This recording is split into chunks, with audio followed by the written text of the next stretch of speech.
আসসালামু আলাইকুম বন্ধুরা, সব কেমন আছে বলো? অবশ্যই আল্লাহর রহমতে সবাই ভালো আছে। আজকে কথা হলো, মানুষ কতটা নিকৃষ্ট হলে বা নিকৃষ্ট হলে এরকম কাজ করতে পারে সেটা ভাবা খুব কঠিন।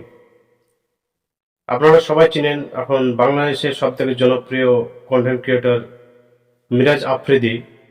সে কিছুদিন আগে একটা ভিডিও আপলোড করেছিল যে তাকে একটা মেসেজ করেছিল যে আমাকে এত টাকা না দিলে, বা ব্ল্যাকমেল করেছিল এক কথায় বলতে গেলে, যে এত টাকা না দিলে পরে আপনাকে বা তোকে হত্যা করে ফেলবো, এরকম একটা বার্তা দিয়েছিল। সেই পরিপ্রেক্ষিতে এখন মিরাজ ভাই নিজের যে বাসস্থান বা নিজের যে গ্রামের বাড়ি, সে গ্রামের বাড়ি ছেড়ে এখন অন্য একটা জায়গাতে শিফট হতে চলেছে। কেননা ওর যে অবস্থা বা ওর যে সিচুয়েশন অতটা ভালো ভালো নেই।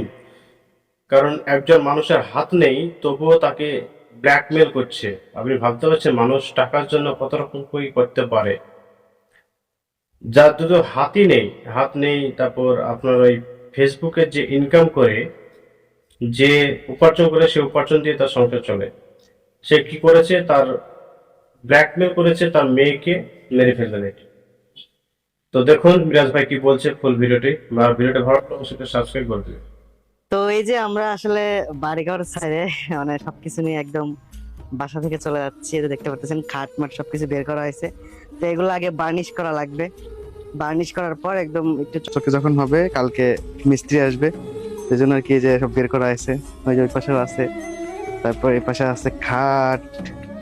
এই যে তুমি যে বাড়ি ছেড়ে একদম পাবনা সেটেল হইতেছো, কেমন লাগতেছে? খুবই কষ্ট লাগতেছে, কিন্তু কে? কখনো ভাবি না যে চলে যাবে এত তাড়াতাড়ি। কে? কারণ এখানে বিয়ার পর থেকে এখানে নিজের মতো গুছায় মুছায় নিয়েছিলাম। মানে পুরে মরার থেকে দূরে যাওয়া অনেক ভালো না? আজকে লাগাই দিছে, অন্যদিন আজকে হয়তো বা আল্লাহ বাঁচাইছে, অন্যদিন নাও বাঁচতে পারি। কিছু কিছু মহিলারা মানে এমন এমন কথা কয় যে নিজের ঘরে নিজে আগুন লাগাইছে, শহরে যা থাকার জন্য। কেউ কি শহরে যা থাকে না, তো মাঝে মাঝে আমার সাথে থাকে। আর শহরে গেলে কি আগুন লাগান লাগবো কেন? আমি যাইতে যাইতে পারি না? হ্যাঁ, কেন আমরা যাব না? আমাদের ঘরটা দেখে এখন কেমন হয়ে গেছে, আসেন আমার সাথে। সুমাইয়া, তোমার ঘর তো একদম অবস্থা খারাপ। খারাপ তো হবে। এত সুন্দর। কি সুন্দর করে আমার সংসারটা আমি গুছাইছি মনের মতো করে। তো এই যে ঘরের অবস্থা দেখেন, মানে কি সুন্দর ছিল, আর এখন ঘরের অবস্থা কেমন হয়ে গেছে। এই যে একদম আওলানো ঝাওলানো, মানে এই ঘরে আর কিছুই থাকবে না। জাস্ট আমরা এসে থাকার জন্য এই মানে চুক্তিটা থাকবে, just করা হয়েছে। থাকবে না কেন? আমি প্রতি সপ্তাহে আসবো, এটা আমি গ্যারান্টি। আর এই পাশে আসেন, আমরা দেখাই একটু। এই যে সব জিনিসপত্র এটা সব কাল ইয়া করে টুকলা গুছাই আছে। রাখছি, মানে কালকা নিয়ে যাব। এই যে সময় টুপলা করছে, এই যে টুপলা, এই যে টুপলা করছে, এই যে টুপলা করছে। বড় সালা তো পাই না, তাই চাদর দিয়ে পাচ্ছি। মানে বিছানা আছে, চাদর দিয়ে এই কাজ করছে। আবার এই যে বস্তা করছে, বস্তায় সব পড়ছে। সবকিছু একদম ভরে ফেলছে। আসলে সত্যি একটা কথা বলতে কি, যে যদি এরকম হইতো যে আমি যদি মানুষের কাছে চাই চিনতে খাইতাম, ও যদি মানুষের কাছে হাত পাততো, তাহলে মানুষের অনেক ভালো লাগতো। যখন একটা ছেলের দুইটা হাত নাই, সে মানে এত কিছু করতেছে, এইটা অনেকেরই সহ্য হয় না। অনেকেই মন থেকে দোয়া করে, কিন্তু অনেকে আছে যেটা আমার এটা সহ্য করতে পারে না। অনেকে বলে যে নতুন বউ আইছে, আমরা কি করছি, আর ওর বউরে এখন কাপড় ধোয়া ওয়াশিং মেশিন কিনে দেয়, কানের দুল কিনে দেয়, স্বর্ণ কিনে দেয়। আসলে সব থেকে বড় কথা কি, এই মানুষটা আমার খারাপ সময় পাশে আসছে। আচ্ছা, আমাকে যখন বিয়ে করছিলে, হ্যাঁ, তখন তোমার কি চিন্তা করেছিল যে আমি কেমনে কামাই করে খাওয়াবো, একটু কত? আমার ওইরকম কখনো চিন্তাই ছিল না যে তুমি আমার কাজ করে খাওয়াবা। কি ছিল? কেন?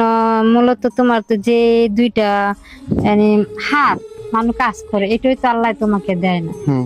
তা আমি কিভাবে ভাববো যে তুমি আমাকে কাজ করে খাওয়াবো?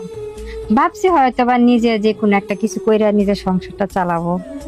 এখন মানে খারাপ লাগতেছে যে নিজের ঘর বাড়ি ছেড়ে। কেন এখানে এত সুন্দর- বিয়ার পরে থেকে এখানেই হুম। থাকি, মানে এখান থেকে চলে যাইতে হচ্ছে, কিন্তু আমার খুবই খারাপ লাগতেছে সত্যি কথা। মানে আমি শহরে একা একা থাকতাম, ওকে বাসায় রাখতাম, আর আমাদের যে স্টাফ গুলো ছিল ওরা সবাই আমার সাথে থাকতো। তো এখন ওরা নিয়ে নেই নাই কি জন্য? কারণ আমি চাইছিলাম যে আর একটু সেটেল হই, সেলুনটা আর একটু ভালো চলুক, মানে একটু ভালো একটা পর্যায়ে আসি, 5-6 মাস যাক, তারপর ওরা নিয়ে যাবো। কিন্তু এত জলদি যে ওরা নিয়ে যাওয়া লাগবে, মানে এটা ছিল আমার কল্পনার বাইরে। সবাই আমাদের জন্য দোয়া করবেন, আমার ফ্যামিলির জন্য দোয়া করবেন।